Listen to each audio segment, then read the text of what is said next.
Hey, what's up you guys, it's IAmTheLionRider, and in today's video we are actually going to be checking out the brand new first developer diary for Jurassic World Evolution 2. So here we are, here is the, a lot of gameplay, honestly, like that's what the cool part. It's a lot of in-game footage, which is really interesting. It's very similar to how they promoted the first game and stuff. And I must admit, I haven't been covering it entirely on my channel as often as I would have liked, but it was mostly because everyone else was just kind of covering articles and field guides and stuff, and I just didn't really have an interest in that. But here we are. So this actual thing, we actually have a lot of new information and new footage to showcase. So there's actually stuff to look at in this about 6 minute long video. So, I must admit, the beginning of the video is rather, it's a snooze fest. It's basically a bunch of the developers kind of just talking PR speak. It is just them word for word reading off the website bullet points and basically giving the exact same speech and pitch that they gave at E3 earlier this year. So, it's not the greatest. It's just kind of them saying how they improved Jurassic World Evolution 2 from the first game, but not much else. It's just them saying, look, everything's better now. But I didn't really, like, I'll be honest, they didn't really sell me on it.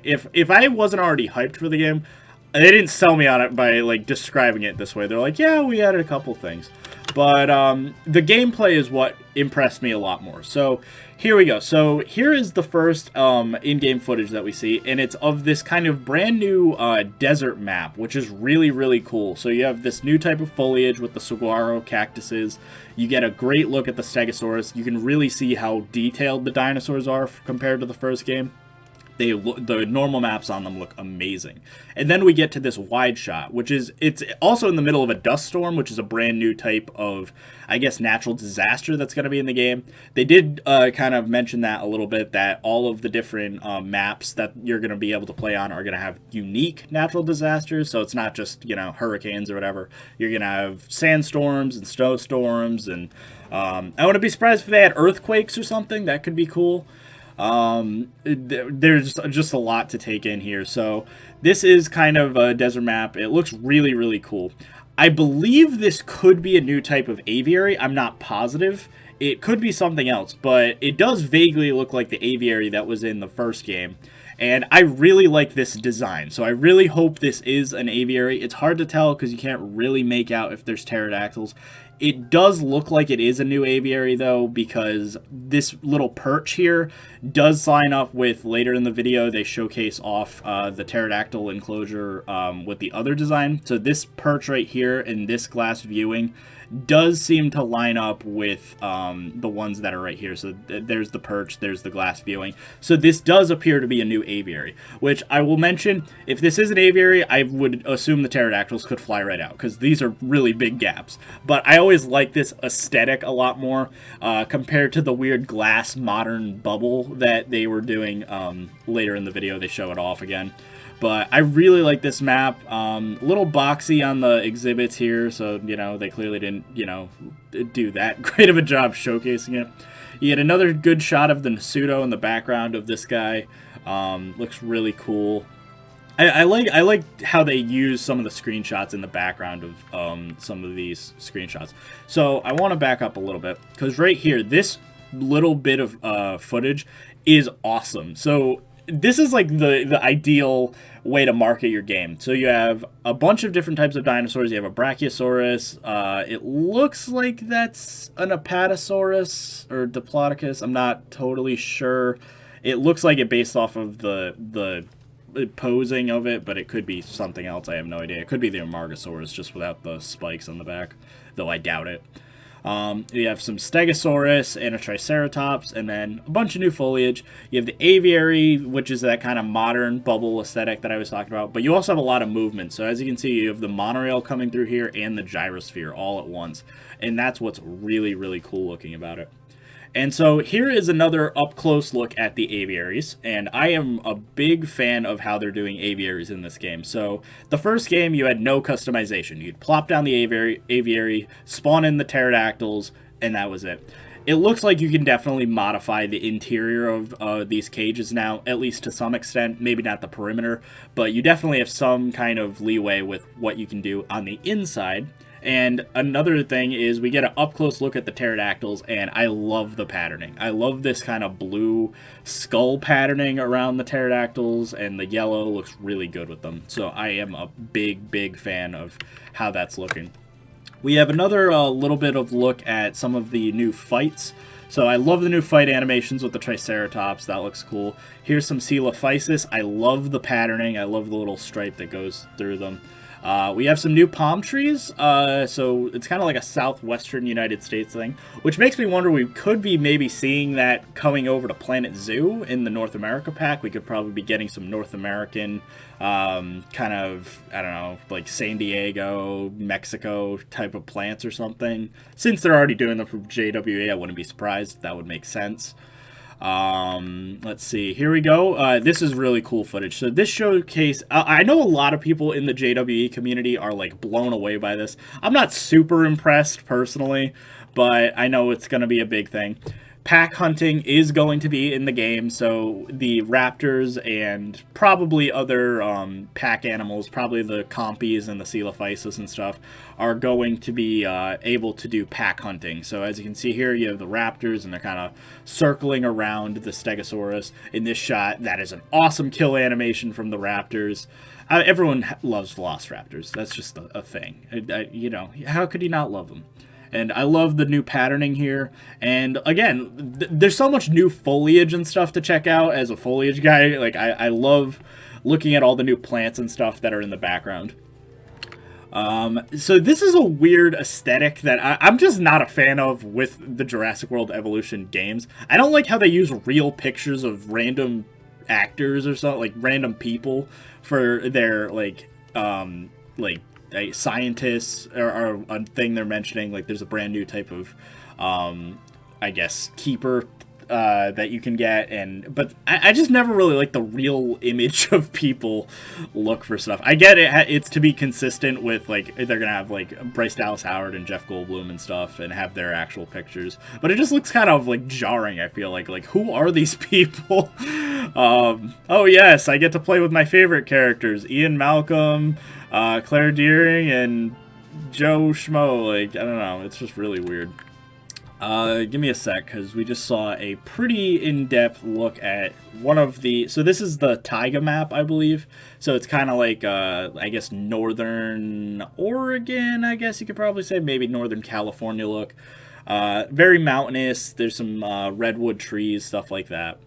And it looks really nice. I really like the aesthetic. I don't know if there's really too much to say about anything. We've basically seen all these buildings. They're just very similar to JWE1. But it definitely is a much prettier looking map than anything that was in the first game. Here we go. So here are some new images. So here is a closer look at the Brachiosaurus and some Triceratops. We've been seeing plenty of those two dinosaurs everywhere. Stegosaurus, and this is a Lambeosaurus, I believe. And so it's looking good. I like the patterning. It has little spots on it, kind of like a leopard or something. So that's kind of neat. This is what I like. So it shows off that there's going to be a territory system in the game. So the territory system is going to basically mean that some dinosaurs are going to literally fight other dinosaurs over territory. So as you can see here, we have a Stegosaurus versus Triceratops, and those fight animations look awesome. So that looks really cool. Which I love how, like, clearly in this footage you can see that the Stegosaurus literally, like, rocks the Triceratops, but apparently it's still lost. But, like, I would definitely say the Stegosaurus would have won that. But I think in a second we get to see the thing that I'm sure a lot of people on my channel are excited about, and that is the new building system in JWE2. So as we can see, we have a lot more foliage options, so they kind of highlight it here. It seems very similar to Prehistoric Kingdom, so you're able to just paint down foliage and stuff, very similar to the first game. But now it's kind of similar to Planet Zoo, where you're going to have to kind of mix and match the terrain painting so that it makes it so that your interspecies dinosaurs are all going to be happy and able to eat off the ground, which I haven't mentioned yet, but I guess there's no longer herbivore feeders in this game. So now any herbivores like Triceratops, Brachiosaurus, Stegosaurus, etc., they're just going to eat the plants right off the ground. So you're going to place down foliage and they're going to eat directly off the ground, which is really cool. Because the only thing I will say is I get people wanted grazing behavior and they really wanted like the Brachiosaurus, for instance, to eat leaves off of trees. But I don't know if people wanted entirely to get rid of the feeder system. So I do hope they have it as an option still. Because grazing is cool, but I do still think that people might want dedicated feeders so that their foliage and stuff that they kind of decorate isn't just totally like torn up and stuff. But as you can see, we have a lot more creativity options from the first game. So we have entire new sections. So you have this forest leaf and fiber, fruit and nut, and there's a scroll bar, so there's probably even more options. This is very similar to the first game. You can just paint down brand new scenery and stuff. But in a second, this is going to be brand new for Jurassic World Evolution 2. And that is kind of what they call modular building, which I don't want to say it's exactly like Planet Zoo, but there is definitely a gizmo that they show off. So I do think that at least rocks and placeable foliage and stuff is going to be able to have the ability to be modularly rotated or moved around. Over here we can see one of the new T-Rex patternings, which looks awesome. It's kind of like the bull T-Rex from Jurassic Park 2, I should say. A little bit different. It's kind of like inverted colors because it was like green and yellow. Now it's yellow and green. But here we go. So here is the modular building. So I feel like a lot of the Planet Zoo people got excited about this at first and then got unexcited. Now I'm back to being excited. So what they're showing off here is what they call modular building, which isn't modular building. So it is building with options. It's kind of like a pseudo like Disney Infinity style of like customization. You can change the colors, you can change the shapes of stuff, you can change the picnic benches and stuff, kind of like Zoo Tycoon 3 or something, but you don't have the full-on piece-by-piece building that you would get from Prehistoric Kingdom or Planet Zoo or something. But definitely a lot more options than the first game, which is always really nice. But specifically for habitat design, the next thing they showed off really surprised me, and that is this. So you are actually able to, first off, a ton of different rock options, which is awesome because people always love rocks. But it looks like we do have a gizmo in this game. It doesn't look like it's as in-depth as Planet Zoo, but you certainly are able to rotate them in all directions, X, Y, Z direction and stuff, so that you can at least rotate it correctly. Not sure, it doesn't look like there's any scaling or anything, so it doesn't look like it's something like Prehistoric Kingdom levels of customization, though that would be awesome. But we also got brand new terrain painting. So the terrain painting in JWE 1 was very limited, and then later on in a patch they made it so it opened it up so you could use any of the terrain paints, but it was still limited. It was still limited to a few terrain paints. Now it looks like we have a bunch of options. We have dirt, grass, rock, sand, very similar to Planet Zoo. So that's really, really exciting. So next up, we have another look at one of the raptors. I love they flip between the skins here. They look really, really cool. I like the kind of like bluish patterning. So this is them kind of highlighting that all the dinosaurs are going to have unique skin patterns, which is really, really cool. Like I said, they talk so much. I wish, like, I get it, it's a developer diary. We don't want to see your face. We want to see gameplay. But, you know, I think that no, there's one more shot, I think, and that shows off the nighttime system. So this is the game at night, and it looks really, really pretty. Like, I like how all the buildings light up. There's new stars and stuff in the sky. Like, it's kind of like a really nice, like, I don't know, it's a very scenic view. You can see the Brachiosaurus in the background in their pens. I wish that, like, you know, they would kind of make some of these look, like, a little bit crazier, like, add some better terrain or something, like some cliffs or something to these habitats, just because it definitely seems like they always go for, like, these kind of very basic habitats. But I will say, there we go. That is it. Jurassic World Evolution 2. And it's coming, it says 2021, so I'm going to say this winter, probably around Christmas time. No official release date yet. But that is it, and it looks awesome. So I hope you guys have enjoyed today's video. I see Beston Slot is live streaming his reaction right now. He'll probably be overanalyzing everything. But thank you all for watching, and I will see you guys next time.